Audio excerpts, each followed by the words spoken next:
Hi, welcome again. As you know, a consultant capped at X students a year because of they are still doing one thing. Counseling call, every document check, sending the follow-up messages to the students. And what changes when they stop being to the bottleneck, they are coming back to the square one.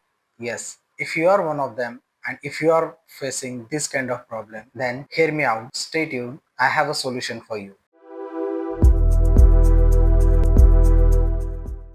You know, the global study abroad industry is going to be nearly double, which is currently what is current stage. Currently, it's doing roughly around 24 billion yearly business across the world, and it's going to be double by 2030. So, if you are one of the consultant who is doing the business in this industry, then these are the four things which I feel you should concentrate to get the most out of these businesses. So, without spending a time, let's get into that. Do you know what is the current problem we face in this industry? Hiring a right counselor for your consultancy. So let's take an example. You have started the consultancy, you have opened your shop, your business, and what the first thing comes to your mind is the front end army or the foot soldiers of your business. Yes, your consultant. So these are the foot soldier of your businesses who are going to in touch with your students on behalf of you. They will do the counseling, they will do the most of the business tasks or activity which going to give you the revenue. But have you wondered how and when you will going to hire this kind of counselors for your business? So I have a better plan to suggest at what stage which counselor or what kind of counselors or resource you should hire for it. So first of all, rather than hiring a substitute for yourself, I would suggest hire a frontline counselors who will be doing the day-to-day activity. You guys start with as low as one counselor or maybe go with the two counselors. Then if you have a consistent steady flow of your leads, then you should go about and try to replace yourself from that activity. So when you're having a counselor or a hiring person, what should be your role? Your role should be to be with them, understand their process, help them to get aware of the current trends and what are the know-hows of the market and what is the changes happening in that particular country for the upcoming season. So that is what your most role should be.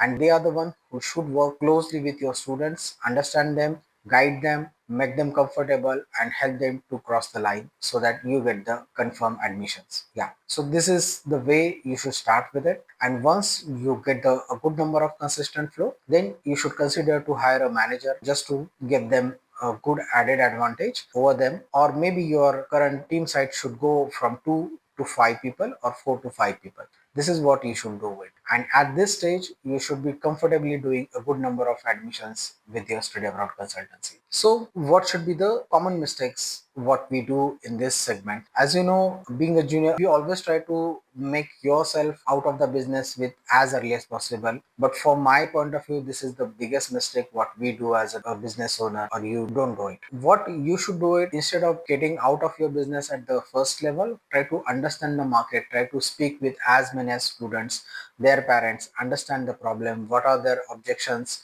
how you can handle the objections with your efforts as well as your expertise and guide your team. So get your hand dirty as much as you can, understand the market, and once you get the confirmed grip, yes, everything can be worked smoothly without your intervention and without your presence, then that is the right time you should get out of your business.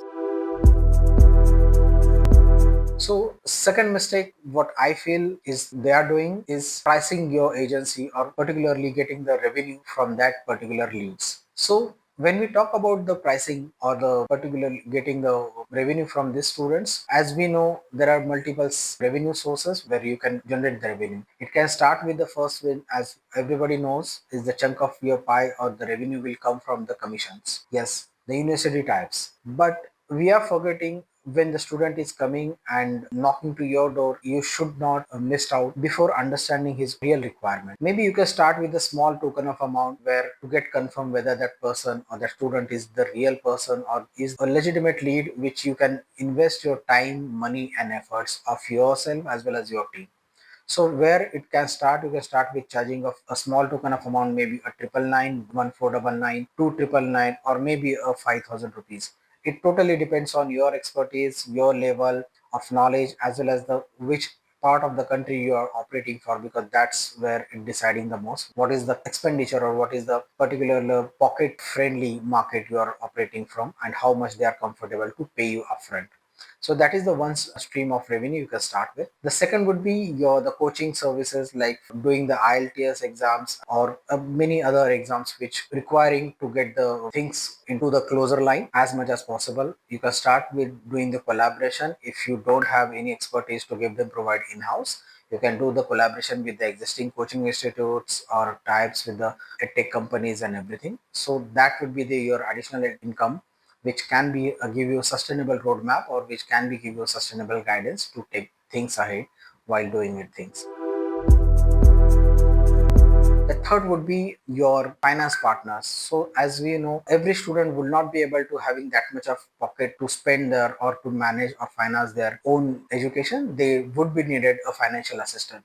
So you can type with a different type of financial institutes where they can help you to get them close for on behalf of you and give you the financial assistant to your leads. These leads, in the exchange of that reference, you will earn a small token of amount, but nonetheless it is maybe a continuous stream of getting the income to sustain or to fuel your consultancy to keep it running and make it at least operational or make it profitable. Now let's go and see the what is the fourth option.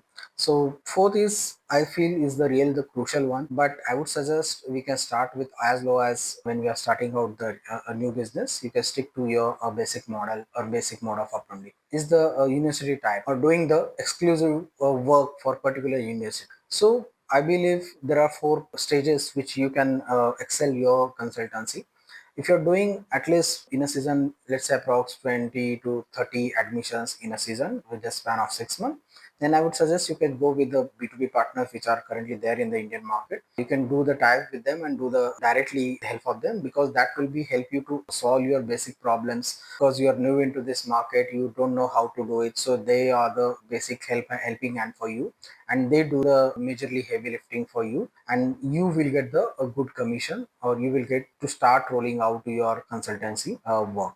Then comes to your second stage, is when we are doing probably roughly around 30 to 60 admissions in a span of 6 months. In that case, you should start seeking out the your expertise, which one particular courses you are getting the repeated admissions, or which one the university or the particular country which is giving you the better ROI, that one you should focus. And here comes the third part, where is when you are doing probably a 70 to 100 admissions in a less than a 6 month, or approximately in a span of 6 months, then you should consider to starting at least looking out or sending out the proposal, as well as to reaching out to those university and asking them to what is their current intake for the upcoming season and what they are looking out and what is their commitment. So in that says, if you're really crossing maybe 100 admission in a span of 6 months or doing more than that, then I feel that is the situation, or that is the stage where you should consider to reach out these universities and tell them what is your intake and what kind of course you are planning to do. I can be your helping hand to help this to fulfill this admission in whatever intake you are, maybe fall in summer intake or fall intake, whichever you planning to do it. So these are the four stages I feel you should consider. Try to analyze yourself which stage you are currently, and from that stage take the respective measures to get the maximum out of it. And fourth one is the current trend which is going on to doing the segment or making the shift from the brand perspective or brand sales to the founder sales. As you know, we are in the age of AI, as well as the in the age of social media, where one you are just away of getting your one reel viral and you'll be famous in this whole social media time. So what I suggest you, rather than focusing making the brand a larger for you and you get replaced, but it's better to work with a founder based approach, because these are the Gen Zs and these are the young generation who want to interact, who want to discuss, who want to meet the real person behind the brand, and they are the one who influence them to take the decision. So I prefer to start your journey, become a founder oriented brand rather than brand oriented business. So start taking a small steps, create the content, try to engage the student, understand their problem, try to do the interviews of them, take the feedbacks or whatever the case studies or previous students approaches their problems, and create a detailed study map, or particularly to help them to get your confidence on you, so that you get the more business from those kinds. So these are the approaches. If you really follow in this age, I believe you will definitely going to thrive and nobody is going to stop you from getting the best out of your business. But at the last but not the least, I would suggest to recap this video. It's better to start with small things.